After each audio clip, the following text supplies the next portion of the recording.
for joining us for Live from Cleveland at Home. We are back in the saddle this week, having bands on to have a listening party. Tonight, we're going to be talking with Jaite, who just released an EP called Lowlands. Hey, guys, how are you doing tonight? Doing great. Doing real good. Awesome. Hey, if people aren't familiar with you already, why don't you introduce yourselves and tell us what you do in the group Jaite? You go first, friend. My name is Steven. I play a lot of the instruments in Jaite. For this most recent EP, primarily guitar, bass, and doing the drum machine. And I'm Michael. I do vocals in Jaite, and this was the first EP where I ventured in with a synthesizer. Very cool. So tell me a little bit about how you got started as a band. We've actually had Jaite on Live from Cleveland before. So if you see these guys' faces and you think, this looks a little familiar, they have been on the show, but it's been about 2 years. And I think that you were on even before maybe that new album came out, like you were just finishing it then. So tell me a little bit about how you joined together as a band and a little bit about the first album that you had played on Live from Cleveland. Well, Steven and I have been making music together for over 11 years. And wow. We had little projects in college back when we went to Kent State. Our first band was called the Liver Daisies. The very first band will go unnamed. And then we made Jaite, and it was a hardcore band back when we were in high school. And we made Jaite in 2018, and we released our first EP, Primal Head. And even with that band, we started as a two-piece. When Steve did all the instrumentation and I did the vocals. And then we slowly brought on like a rotating cast of characters for that band. And now we're at this current version of Jaite, which is Steve and I again. And so the last time that you were on Live from Cleveland, do you remember who in that rotating cast you had with you? I don't know if I can remember at this point. Yeah, we had our friends David and Mike, who both play in various different Cleveland bands around the area. Like David plays in Shag, Mike plays in a band called Brain Cave. Both were in the Ruby Docs. Yeah. Very cool. So now we're back to this duo formation. I want to say that we may have touched on this before, but I kind of think it's a cool story. The name for the band, Jaite, like, how did you guys come up with that one, and where is that sourced from? Steve and I are both from Brecksville, which is down near the Cuyahoga Valley National Park. And we spent a lot of time in the woods and driving around on this road called Riverview, which is like one of the main roads that cuts through the park down towards Akron. And Jaite was this town, this historic district that was once a like train depot, canal town, and now it's the headquarters for the national park. It's a really bizarre area with these old yellow houses that have all been converted into park offices, but they used to be hotels and stores. And the area is it's super old. It's not what it once was. And we've always just been attracted to that region of Northeast Ohio. It's a very like, we have a lot of sentimentality there. It's got a real like haunted quality to it. So we were pitching ideas back and forth, and we thought Jaite was a cool, unique one-word band name, and so we ran with it. I feel like there's some of that imagery that you are kind of using as well for this new Lowlands EP. Tell me a little bit about the art that's on it. So the art is a photograph of Youngstown, from years ago, but also a long time ago. We used to spend a lot of our free time in college just driving around the state of Ohio, taking film photos. It was like a way that we all really became close friends and explored art when we were younger. And that photo, it was from an old 35 millimeter roll off my dad's Canon, which I've been using for over a decade. And yeah, like Jaite, we've always been attracted to these like strange little iconic places around Northeast Ohio. And we thought with that shot was on like the last of the roll, like it was one of the last frames of the roll. So you get some experimental effects on it. Like the blue and purple are all just naturally occurring film mistakes. And we thought that it just went really well with the overall atmosphere of the EP. For sure. And so you talk about a little bit about the atmosphere of the EP, and it's a little bit different than what you've done in the past, not only because you're back to kind of having just the two of you and writing and making this in the time of COVID. So it's, you have a little bit more freedom with how you record things and layer things just with the two of you. But it also has like some different influences this time around, and learning these different instruments and more about these synthesizers and things like that. So if you could talk a little bit about like on your first album, Primal Scream, like what some of the main influences were, like what are the differences between these albums? Yeah.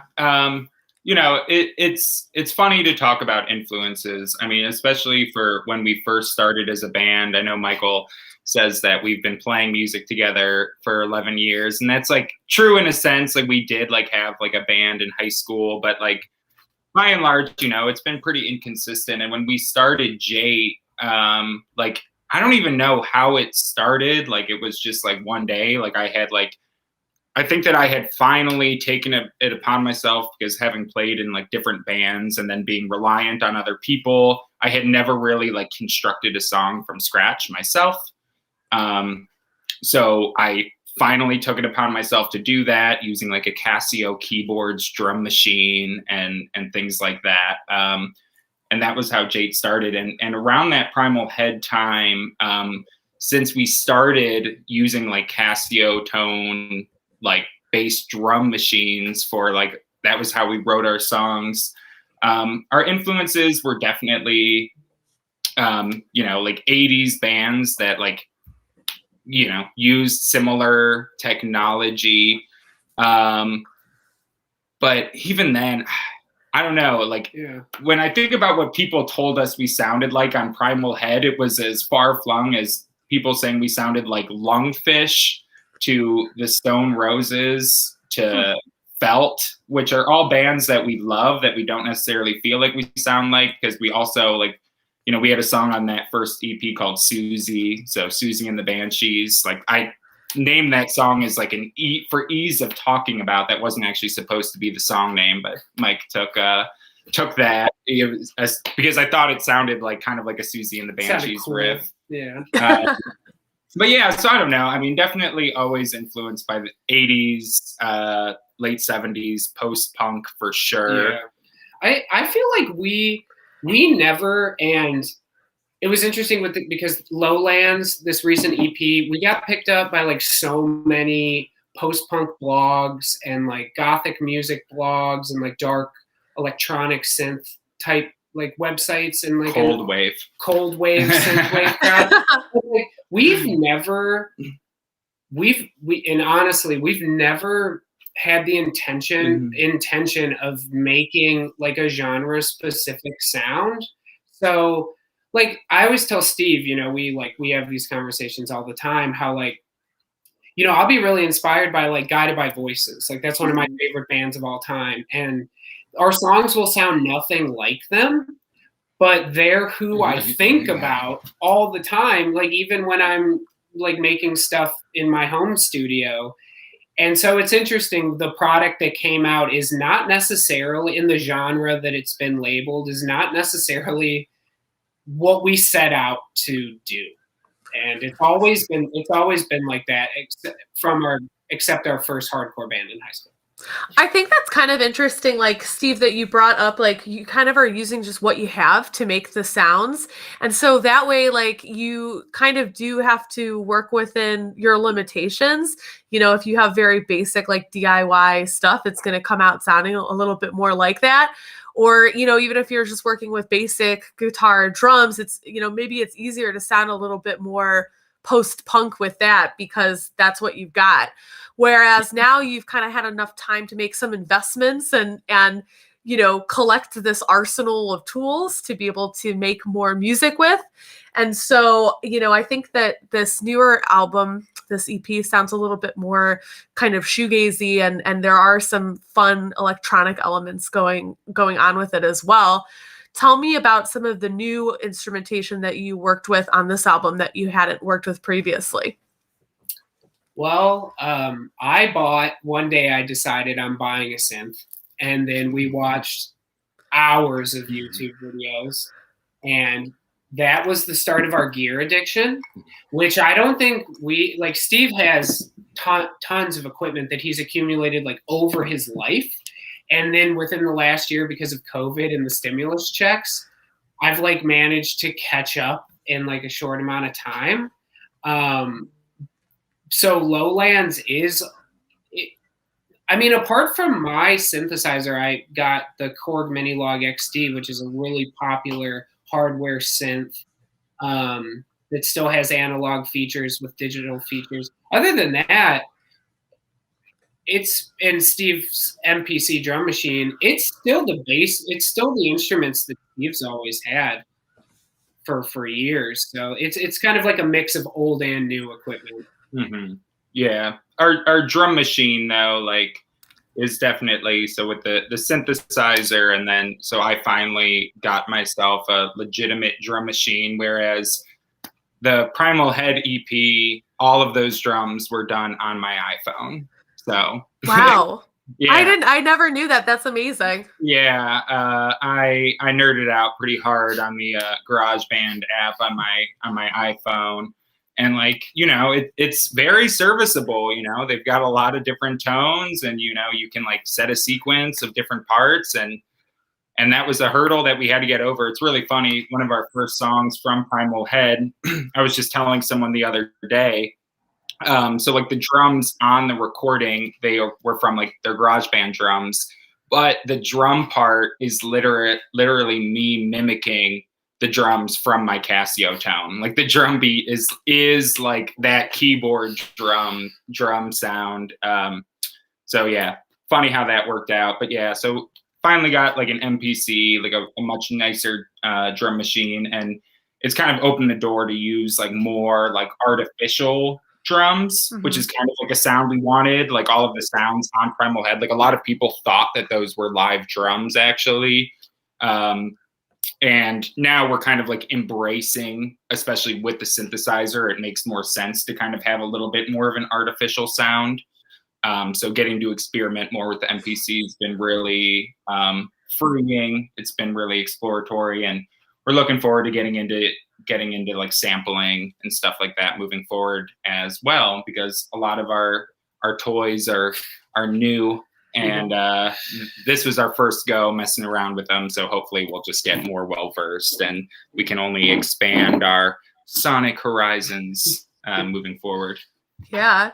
Mike, did you say that you bought the synthesizer with your stimulus check? Oh yeah. I don't remember which stimulus check it was. And I'll also say that I have worked full time through the pandemic with the public. So I feel that stimulus was justifiably spent because what they wanted me to do with it. So I did it. I went out and bought a hardware synth. Put it back in the economy. I put it right back in on Sweetwater too. If you're listening, Sweetwater. Not No, wait, no. It was actually it was Guitar Center, because Sweetwater's was sold out of it. So actually, never mind. And Guitar Center's, we know what they're Guitar Center probably needs it more, at this point, though. They have all of those retail spots that they need to float. But Guitar Center's on the way. Yeah, I kind of love that because I think you're the first person who's told me that they like specifically bought equipment with stimulus money. But I just think it's really cool to think about like Bernie Sanders or, you know, even Donald Trump. Little did he know there's going to be just musicians all, you know, all around the world buying new guitars and, you know, synthesizers to produce music after this long time of, you know, not being able to. I think that's really cool. Like I wonder if they'll ever do a survey of like what did people spend their money on, you know? And because we're lucky enough that we don't actually be super. Yeah, well, we're lucky enough that we don't have to, you know, use it for rent or for bills, and you know what I mean. That you were working full time already. So I guess a survey of you know, if you had extra funds, what did you use it for? Very cool. To say I shouldn't have used it for something, but you know, something more essential. But you know, synthesizer's essential, so that's how I look at it. You're just putting in it to have it come back to your band, you know. There you go, yeah. You can't get paid if you don't have new material. So you have this available on Bandcamp right now. So that's actually a good segue into this. So the Lowlands EP, it's 5 songs and it is available on Bandcamp. What address do people have to type into their browsers to get to this? God. Is it Jaite Band or is it Jaite, Ohio? I think it's Jaite Band. Sorry, it's okay. I'm sorry. No, it's Jaite Bandcamp.com. Sorry. Okay. JaiteBandcamp.com. We got Jaite for our Bandcamp. As we should. And if people out there didn't see our title card, Jaite is spelled Jaite, just in case you need a little remedial reminder there. Yeah, it's always fun to hear touring bands and different people like try and pronounce the name. It seems so straightforward, but a lot of people are like, is it French? Is it Jaite? Jaite, oh my gosh. That'll be your smooth jazz album. Like Jaite. I love it. All right. Well, I want to dive into one of these songs so that everybody who's at home really like, you know, rubbing their hands together, really waiting for this, want them to be able to listen to something. So we are going to start off with the first song and also the title track from the EP Lowlands. Can you guys tell us a little bit about this one, what we're about to hear, and kind of who wrote what? How did this one get formed? Yeah.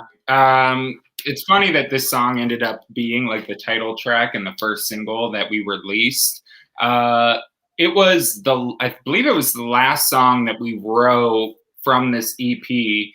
And I wrote all of the instrumentation for it. There's no synth on it. And I really wrote and then recorded it in the same night after. I'm a teacher, got off of work. I was just particularly driven that night. Sat down, like wrote it. I was trying to record parts on my iPhone to send to Michael, and I'm like, oh, this sucks. I had just recently bought like a Tascam recorder from Marty from Red Devil Riders. It's like an old, like early 2000s Tascam that records direct to CD. And just to make a demo to send to Michael, I just recorded it all that night and sent it over to him. And then that recording ended up being what we actually put on the EP. So it came out well enough for us. It was one of those weird, just like one and done kind of things. Yeah. I was about to use that exact same phrase. Yep.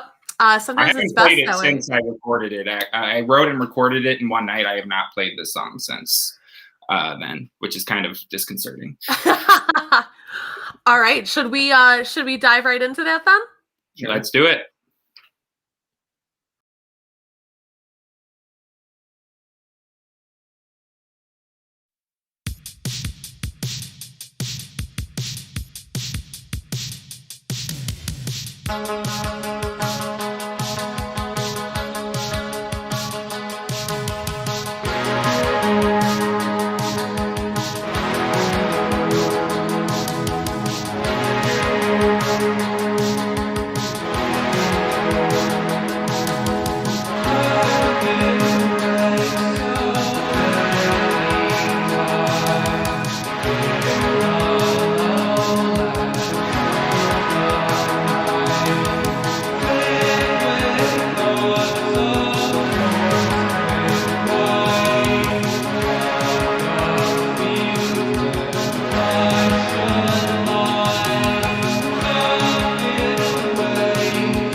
We are back with Jaite on Live from Cleveland and Home.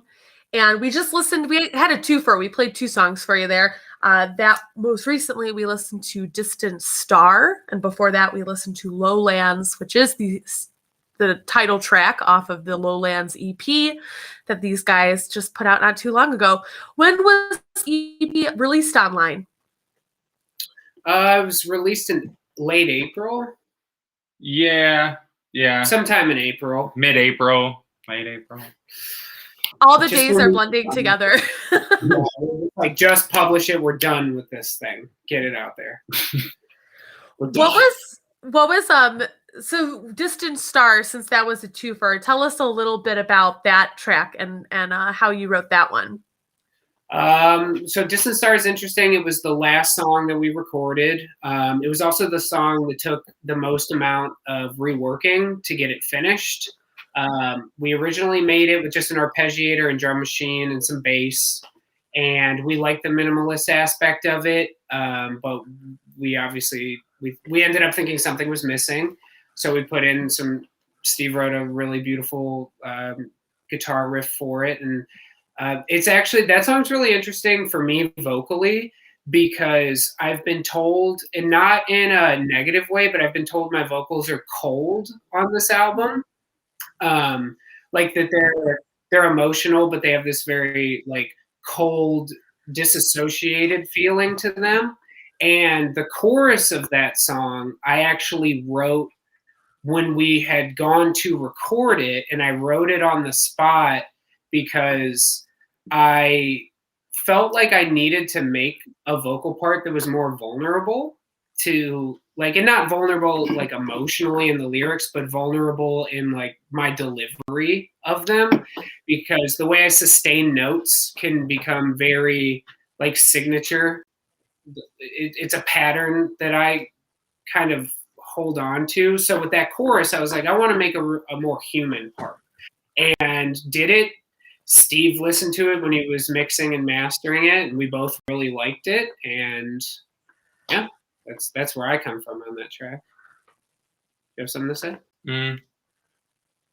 Yeah, like Mike said, yeah, that was the last song on the album. Put it second. That's definitely one that we're really proud of. Just because, you know, it's interesting. We always are trying to walk like the line of finding like a groove. Like, you know, a lot of artists we listen to, like big fans of like krautrock and you know, like different like post-punk bands that aren't afraid to just like play like the same thing for 6 minutes and kind of like hypnotize you in that like just like straight ahead groove. So like that was kind of like the initial idea for that song, but then when it came time to write it, you know, just like we decided to layer some extra things on top of it, like the guitar and the extra synth part. And we ended up being really proud of that one. So yeah, I think that's all I got to say about it. I did want to ask you, Michael, a little bit about your vocals. You brought up a good point as far as to the affect of how you are delivering, singing and delivering your lyrics. You know, I just want to, your speaking voice is very different than your singing voice. So have you ever considered using some sort of like voice modulator? Are you using a voice modulator? Is that just a way to that you affect your voice in person when you're recording this? I mean, the most vocal effects that I use are like reverb, and maybe some like slapback delay. I don't know. With my vocals, I always want to write something that's like catchy and like emotional at the same time, because that's like my favorite music. It's kind of like Steve said, it's a line we're walking. It's a weird line. Like, I don't want to make vocals that are like overtly sentimental, but I don't want to make like dead air vocals where it's just like filling in with the instrumentation to like get it to the next part. I really do try and make my vocals like to always be a line that someone might like each part. And I guess my singing, like my voice, that's actually a really interesting point, because I think I'm still figuring out what my voice is, because I can sing really low. I can sing really high. I can sing nasally. I have a nasally Cleveland accent, but I can change it. And we talk about all the time, like you want to do what comes naturally to you, but it's also fun to experiment vocally. So I'm in that mix. Right Yeah. I like that. I don't think that everybody does that. There's so many artists that just they sing how they speak, or or it's so over the top. They are using modulation to affect that. So it's just interesting that is it's an aesthetic choice, and it totally works for your music and is giving it that extra edge as well. So I'm not sure I could sing how I speak, though. I think that's an interesting. Like, I don't necessarily. I don't know if I could just like go up into a mic and do that, because I don't really know what that process would be. I guess it's what I do. It is interesting, though. I would say that Michael's voice, as someone who writes music with him, like he has a very good range. I'll give him that. And it's sad. So earlier we had mentioned our rotating cast of different people who were in the band, and previously our good friends who played in Smallwood House and are now in a new band called Suitor. They were playing with Jaite for a while, and we wrote 3 songs with them that we were incredibly proud of, which we unfortunately never recorded. They were a little bit of a different vibe, and Michael on those tracks did like more of a high pitched tone that was actually very cool. So Michael's good at figuring out like what the vibe is for the song, but so we'll see what the future brings. Do you think that you'll ever record those songs with Suitor? Like, is it too late, or what? What's the No, I think it's a total possibility. And we've talked too about like Jaite, and it hasn't been worked out yet. But I like the idea of thinking about Jaite as in sometimes bringing in other artists. Like, it's got a porous quality to it, because there's so many other people in Cleveland that I feel like we would work really well with, or like the mashup would be super interesting. So it was John and Chris Coursey, Chris Coursey's recent Suitor release, not too much acclaim, and John Coursey's a fantastic musician that we've been working with also for over a decade. So we'll get it figured out. Yeah.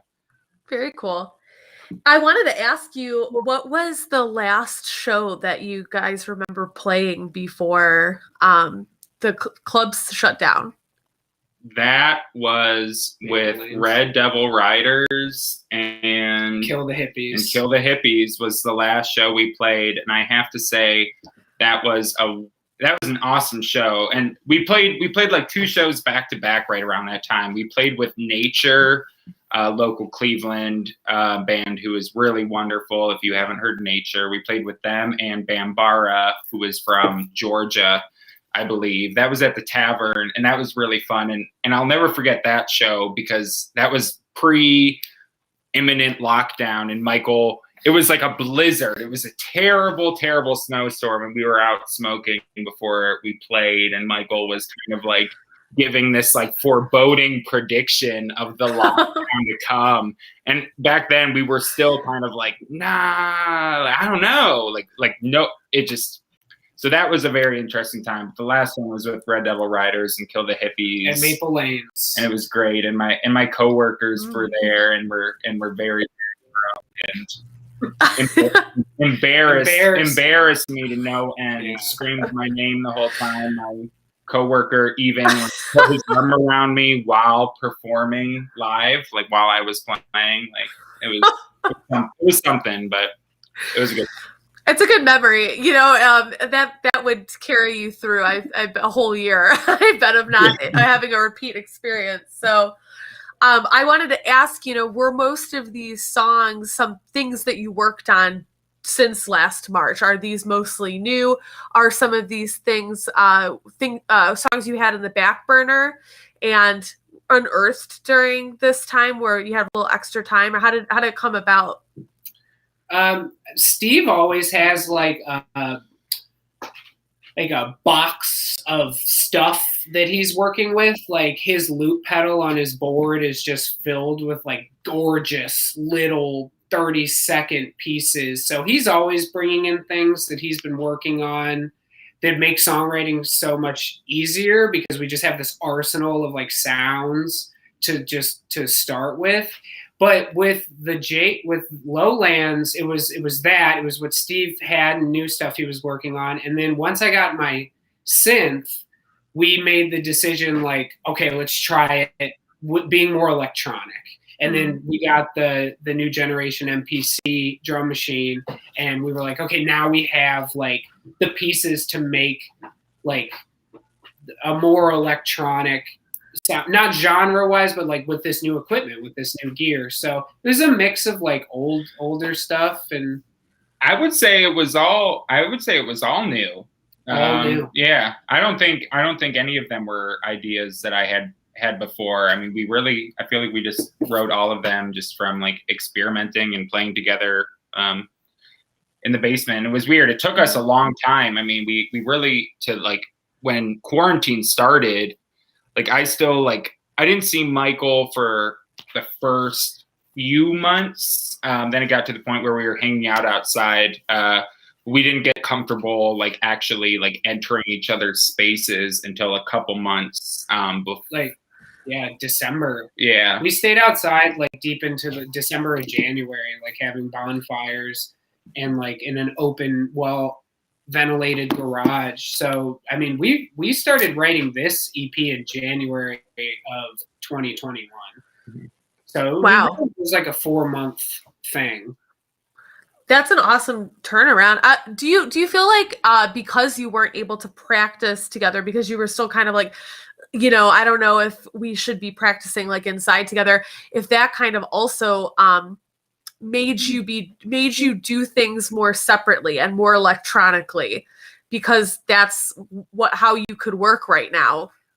I don't think so. I think we were just like Steve's, like you said, he's a teacher, so his workload's insane. Mm-hmm. And I worked throughout the pandemic full time, and I go to grad school in the evenings. So like those schedule restrictions on top of a global pandemic just pushed us a whole year. Like the whole year just was like, in terms of like making the time to make art and music, it just wasn't there. And then in January, I mean, we're a quarantine.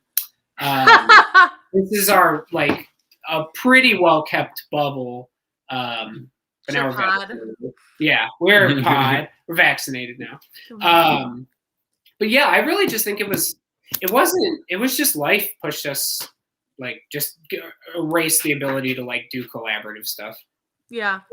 I really want to play another song for everybody. We're going to go into On the Lonely Night here. It's the third song on this EP. Anything that you want to tell us a little bit of behind the music about this one?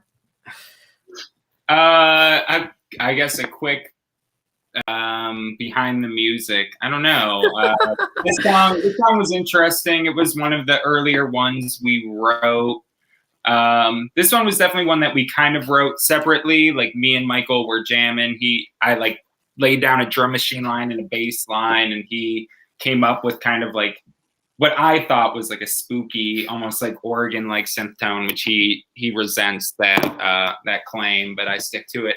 And then just kind of took it, added like a day or two later, came up with the guitar riff, put it together, and I think this is a really good song. I think like it's our most popular song based on our the data that we received from Bandcamp and Spotify. Yeah, and I think we were worried about this song. I think we were worried about this. It was song. Not my favorite. And the cold wave people like it. Yeah, the cold wave, synthwave people, especially in Poland and Estonia. Shout out to Central and Eastern Europe for liking our stuff. Someone from Barcelona is claiming you're putting it on a Yeah, compilation. So. and Spain, but that's not as cool as having people in Eastern Europe that like your stuff. No. No, it was. This song did it. Like it's the most popular, really by far from the numbers. So I like it more now than I did when we recorded it. Jumping on the bandwagon of your own. All right. Well, without further ado, we are going to listen to On the Lonely Night by Jaite here on Live from Cleveland at Home.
That was definitely a very much more dancey track from you guys. Do you like writing the dance stuff more or less? I feel like you both are very like party people. Like you've come out, to dance, to like dance nights that Jackie and I have hosted or something like that. So I don't know, like what's it like to make dance music for the both of you? We want to make music that people like. Like we want to make music that would be fun live, that you could do things during it, and that you could listen to like in your car by yourself or in your headphones. But like we always talk, and we haven't. I don't think we've made it yet, but we want to make that like 2 a.m. Now That's Class album where it's just a ruckus time. But that kind of goes back to like we say we want to do something, and then it never turns out like we don't really accomplish that if we set a goal at all. But we do say like we want to make music that people can dance to, that people can move to, that can be played late at night. That's like it's an atmosphere, like we want to make something that would like generate like an audience reaction. So I guess that song is one of them. Yeah, absolutely. You eventually get there. Right. Oh, yeah. Yeah. That is the thing. You do want to like find a balance as a band, like because as music listeners, like when you go to a show, like the shows that you really remember are like the shows that you have the most fun at. So like I will say like the OCs in Columbus many years ago, that was one of my favorite shows of all time, and the OCs are not my favorite band in the world by any stretch of the imagination. But the energy that was felt by everyone that night was just like so amazing. So like you definitely want to be able to write music that like can create that in a live setting. But definitely with our music as well. You know, we also are people that like to listen to headphones and ponder. Yeah, You get sad. And get sad. And so you kind of want to find a balance of being able to do both. Yeah, no, I love it. So this record, it sounds like, Steve, you recorded less of it or on your iPhone, but where was this recorded at? And did you do all of the mixing and mastering yourself, or was this something you sent out to get another set of ears on? Oh no, it was recorded at the ever mysterious Elber House. My home for the past 4.5 years. No, it was recorded on the Tascam CD thing I mentioned earlier. Uploaded the tracks onto GarageBand, and my very novice engineer self just got to work. I mean, the only 2 times I've ever recorded anything on GarageBand has been the Primal Head EP and the Lowlands EP, which is probably pretty terrible that like I don't ever play with it except when we're getting ready to like release music. But you know, it sounds good enough. Yeah. But yeah, just recorded at home. You know, I think eventually, you know, our friend Jacob works over at Superior Sound. So like that's something that we're thinking of down the line.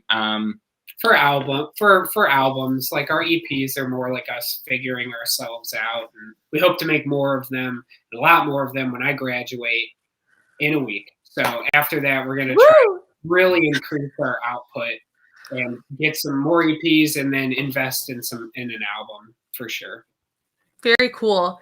We are almost out of time. We got a couple minutes left, so I want to make sure we get to these next 2 songs.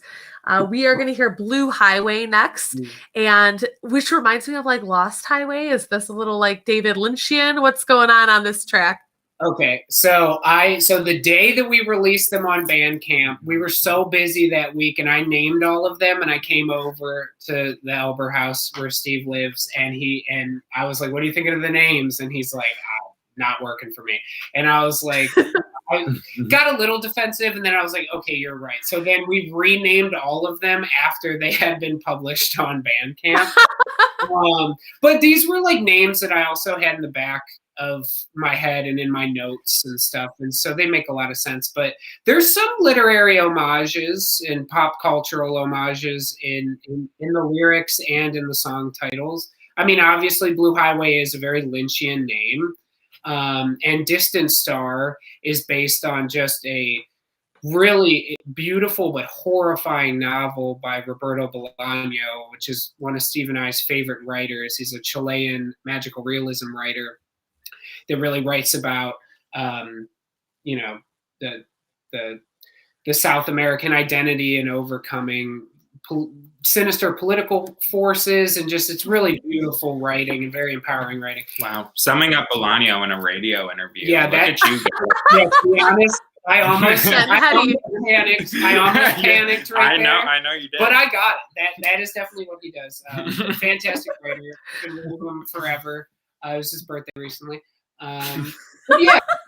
So So you know, all the song titles are homages to something. Did this one have an alternate bad name to it? They all had literally like one word names like night and glass and wood. I don't know. They had like, it was really like, it had an aesthetic to it with the 5 names, but they didn't have like the character and identity that they do now. And looking back on it, I'm so glad Steve made me change. I just like came over and opened up my laptop on the table and was like, okay, what do you think about these? I do have to say before the track plays, though, unfortunately, so Mike changed all the songs on the spot. Once again, not running them by me. And it turns out that Blue Highway is, in fact, a Billy Idol song. Oh, I didn't know that.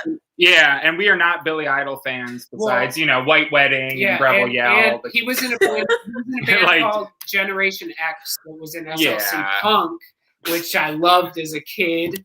So that's a great band, Generation X. Billy Idol's first band, really, really good band. Yeah, you look up Blue Highway, you might get hit with Billy Idol. Just saying. Billy Idol's cool. Enough. Well, you and Billy, you're like right up there now. So this is just one way you can become a little bit closer to Generation X. It's an homage to Billy Idol. Oh, God. Just kidding. All right. Well, we are going to listen to Blue Highway right now on Live from Cleveland.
We got 9.